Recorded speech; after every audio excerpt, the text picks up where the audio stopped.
Can you please sell me this pen? Do you remember the famous movie, The Wolf of Wall Street? And do you remember the scene, How to Sell a Pen?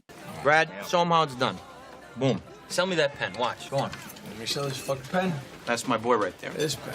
Fucking sell anything. Why don't you do me a favor? Why'd you name down that napkin for me? I don't have a pen. Exactly. Supply and demand, my friend. See what I'm saying? He's creating urgency. I ask myself very often, what's this exercise all about? Why is selling a pen so important when it comes to selling? So let me tell you what that whole exercise really stands for, right? So the whole sell me this pen narrative is really, it's a test that you give to a salesman to see if they really understand what selling's all about. Isn't it quite obvious? There is a demand, there is urgency, and it's possible in such a situation to sell a pen. It's not rocket science, isn't it? Why is it then so challenging for so many people to sell their goods, their services to other people? Let's listen to Jordan Belfort again on how it should not be done. If you ask someone who's not a professional salesman, who doesn't have the right instincts, they'll start actually trying to sell you a pen. It's a amazing pen for professionals. Sell me this pen. Well, it's a nice pen. You can use the pen to write down thoughts from your life so you can remember. Sell me this pen. Well, this pen works, and I personally love this pen. This pen is great. This pen writes upside down. It's the best value for its money. This pen will last forever. Buy this pen. Unprofessional salespeople try to describe benefits to potential customers. Why is that a problem? Isn't that something that people should do if they try to sell something? Tell the potential customer why it's the best product on the planet.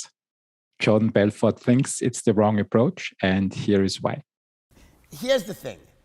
The only one rational thing you could do when someone says, sell me this pen, and that is to start asking them questions. So tell me, how long have you been in the market for a pen?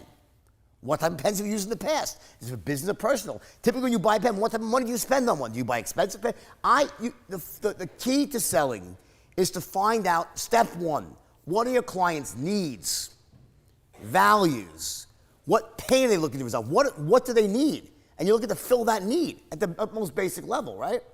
Well, when you just go out and try to sell something to someone, what you're saying is, I don't give a shit about you. I'm just going to ram this down your throat, right? I want to know what you need. I want to know what you've done in the past. So you ask questions. If I ask someone, hey, so how long have you been in the market for a pen? They say, oh, I'm not looking for a pen. Great, have a nice day. I don't sell people the things that people aren't looking for. So I wouldn't try to sell you a pen if you're not looking to buy a pen. So and if someone said to me, I'd say, wow, this person really knows how to sell. Because the biggest mistake that rookie salesmen make is they try to sell to everybody versus weeding out people who are not interested and only selling to those who are. So I ask questions, but not any question. I ask pointed questions to identify what type of pens you've used in the past, how much money you have. Now, the pen is like a euphemism for any product, right? By doing that, I can get a good sense of what you're about. And then when I'm done asking my questions... Let's remember that the first phase of any sales encounter is not trying to describe the benefits of the product. Pen is just, could be basically every product on this planet. It's gathering information and weeding out the wheat from the chaff. Basically, it's just selecting those who have a demand for your product and not trying to sell anything to everybody else. And the way you should do it is by asking questions and gathering information. But what happens next? And I know what I need to know. I'll say, well, based on what you said to me, this pen is a perfect fit. Let me tell you why. And now I'm actually matching my pen to what you need, and I tailor my presentation to fill that need, and it's much more elegant. Make sense? So once you got the first thing nailed, finding potential customers, then you come to the sales process in which you describe the benefits, have your sales presentation, and try to sell your product to the potential customer.